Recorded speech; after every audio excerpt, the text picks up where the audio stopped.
नमस्कार दोस्तों, मैं हर्षित सिंह स्वागत करता हूं आपका आपके अपने YouTube चैनल एसएससी वर्ल्ड में। आज हम लोग देखने वाले हैं मैथ के कुछ महत्वपूर्ण सवाल जो कि आपके आरआरबी ग्रुप डी के लिए बहुत ही ज़्यादा महत्वपूर्ण होने वाले हैं। ठीक है, ये क्वेश्चन जो है प्रीवियस ईयर पर आधारित है।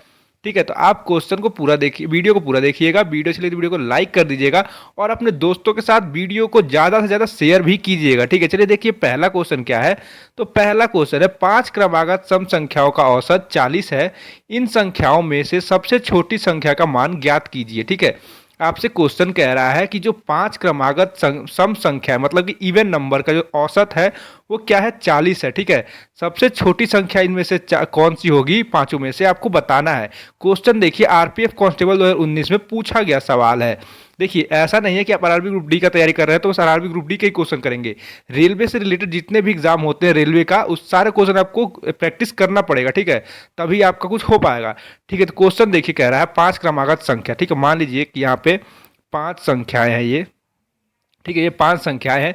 औसत क्या होता है, औसत जो होता है बीच का नंबर को हम लोग औसत कहते हैं। ठीक है, मतलब मिडिल वाला नंबर को। तो देखिए 5 संख्या है तो मान लीजिए यहाँ पे 40। ठीक है, 40 इसका क्या हो जाएगा, इसका औसत हो जाएगा, मतलब कि एवरेज हो जाएगा 40। ठीक है, अब देखिए कह क्या रहा है, देखिए 5 क्रमागत सम संख्या है। सम संख्या है मतलब कि इवन नंबर, इवन नंबर। ठीक है, तब इससे बताइए 40 हो गया तो 40 से छोटा सम संख्या कौन सा होगा, तो ये हो जाएगा 38। ठीक है, 38 हो जाएगा। अब 38 से छोटा क्या हो जाएगा, 38 से छोटा होगा 36।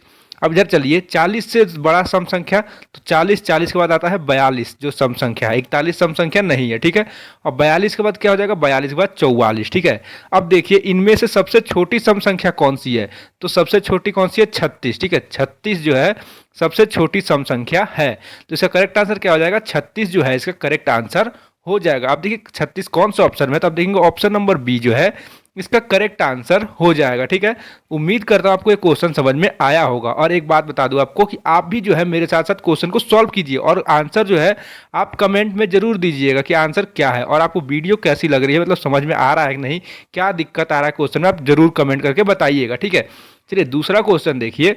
दूसरा क्वेश्चन है, एक ट्रेन 155 मीटर लंबे प्लेटफॉर्म को 16 सेकंड में से और 195 मीटर लंबे प्लेटफॉर्म को 18 सेकंड में पार करती है, तो ट्रेन की औसत गति आप कितनी है आपको बताना है। ठीक है, क्वेश्चन देखिए, क्वेश्चन ग्रुप डी 2018 का पूछा हुआ सवाल है।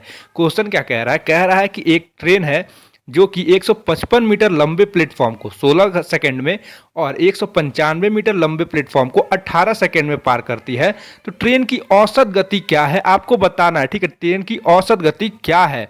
तो देखिए ट्रेन कोई भी मतलब प्लेटफॉर्म को पार करे, टनल को पार करे, तो उसमें क्या करते हैं, देखिए स्पीड निकालने के लिए हम लोग क्या करते हैं, स्पीड निकालने के लिए जो लंबाई होती है प्लेटफॉर्म की, जो लंबाई होती है उसको हम लोग माइनस कर देते हैं। ठीक है, तो देखिए length of platform 1 minus length of platform 2, मतलब लंबाई प्लेटफॉर्म 1 की और लंबाई प्लेटफॉर्म 2 की, इसको माइनस करके, और जो इस टाइम दिया हुआ है, टाइम देखिए दिए टाइम T1 माइनस T2। ठीक है, टाइम जो भी दिया है कि कितने सेकंड में या कितने घंटे में पार करती है वो। ठीक है, इसको माइनस कर देंगे तो हमारा स्पीड जो है वो निकल के आ जाएगा। ठीक है, अब देखिए आप 155 या 195 में से 155 को माइनस कर दीजिए और नीचे क्या करेंगे, नीचे आप 18 सेकंड में से 16 सेकंड को माइनस करिए, तो बताइए कितना आएगा। तो देखिए 195 में से 155 माइनस करेंगे तो कितना आ जाएगा बताइए, तो ये हो जाएगा 40। ठीक है, अब देखिए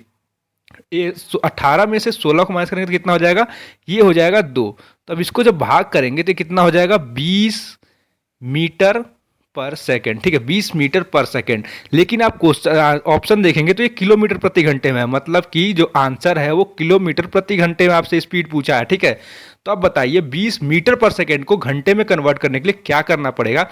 देखिए क्या करेंगे, 20 है, इसको हम लोग 18/5 से भाग कर देंगे। 18/5 से भाग करेंगे तो 5 से कितने बार में कटेगा, 4 बार में, और 18 चौक कितना होता है, 18 चौक होता है 72। ठीक है, मतलब कि 72 किलोमीटर प्रति घंटा जो है उसकी ट्रेन की औसत गति हो जाएगी। ठीक है, तो देखिए 72 किलोमीटर प्रति घंटा कौन सा ऑप्शन होता है, देखेंगे ऑप्शन नंबर बी जो है इसका करेक्ट आंसर हो जाएगा। ठीक है, इसका जो करेक्ट आंसर क्या हो जाएगा, ऑप्शन नंबर बी जो है इसका करेक्ट आंसर हो जाएगा। उम्मीद करता हूं आपको ये क्वेश्चन समझ में आया होगा। ठीक है, क्वेश्चन समझ में आया, वीडियो को लाइक कर दीजिए। चलिए आगे देखिए, अगला क्वेश्चन देखिए, अगला क्वेश्चन क्या है, क्वेश्चन नंबर 3। ठीक है, क्वेश्चन नंबर 3 है, साधारण ब्याज पर एक धनराशि 3 वर्षों में 750 रुपये हो जाती है और 4 वर्षों में 825 रुपये हो जाती है, वह धनराशि ज्ञात कीजिए।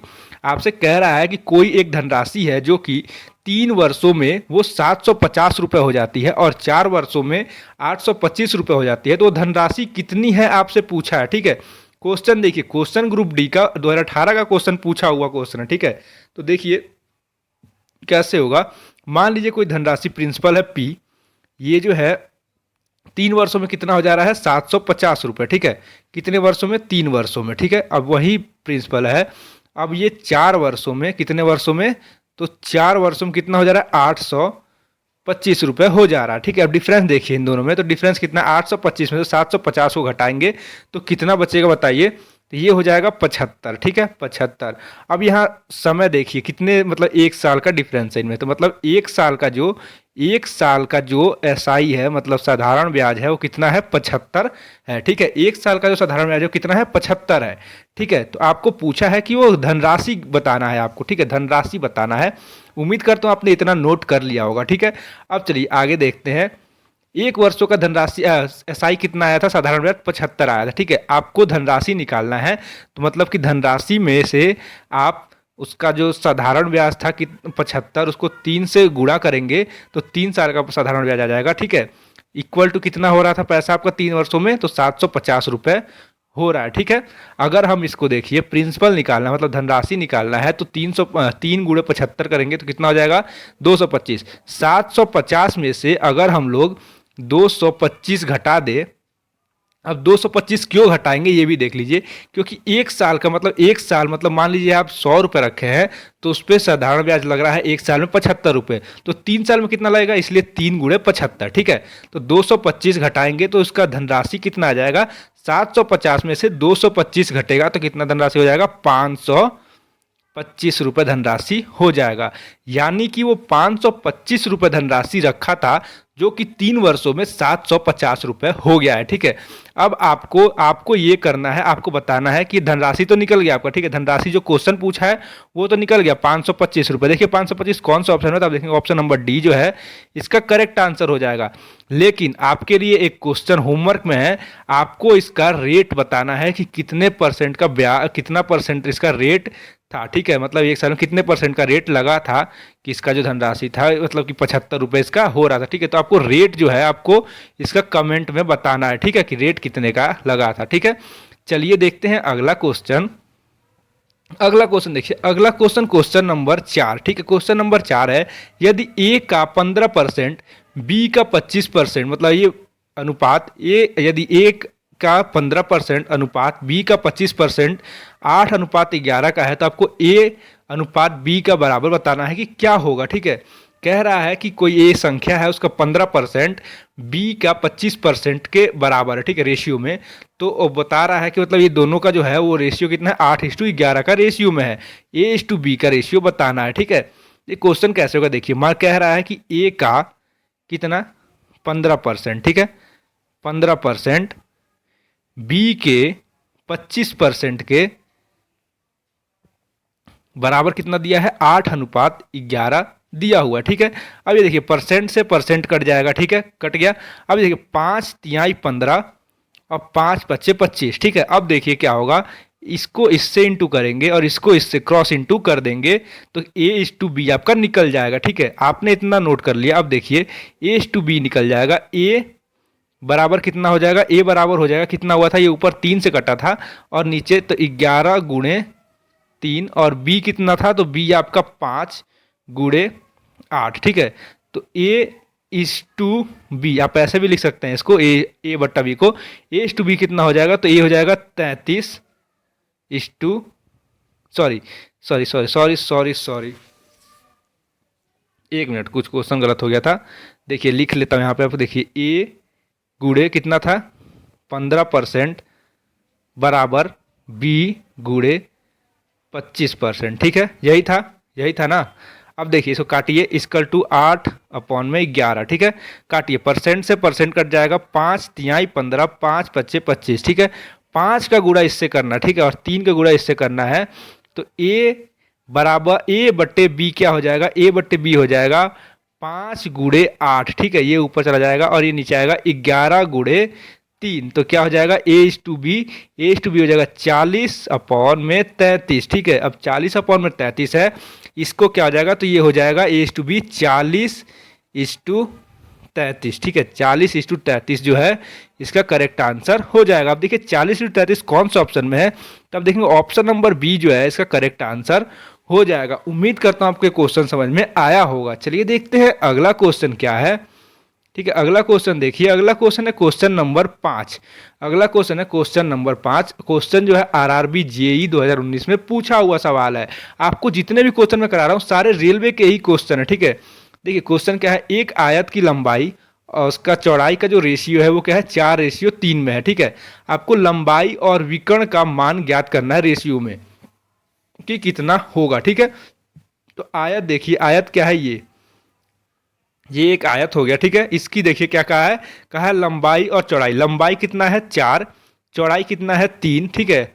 अब उसका विकर्ण क्या होगा, मतलब डायगोनल, विकर्ण मतलब होता है डायगोनल, तो डायगोनल क्या हो जाएगा, ऐसे सीधा लाइन खींचेंगे यहाँ तक तो ये हो जाएगा डायगोनल। अब आपको पूरा रेक्टेंगल देखने की जरूरत नहीं है, अब आप बस ये देखिए, ये पार्ट देखिए, ये वाला, ठीक है, ये पार्ट देखिए, ये है 3, ये है 4, तो ये कितना हो जाएगा, ये हो जाएगा 5। अगर आपको ट्रिपलेट याद होगा 3 4 5 का, तो ये हो जाएगा 5। अगर आपको ट्रिपलेट नहीं भी याद है तो देखिए क्या होगा, आप करेंगे √3 का स्क्वायर प्लस 4 का स्क्वायर, ठीक है।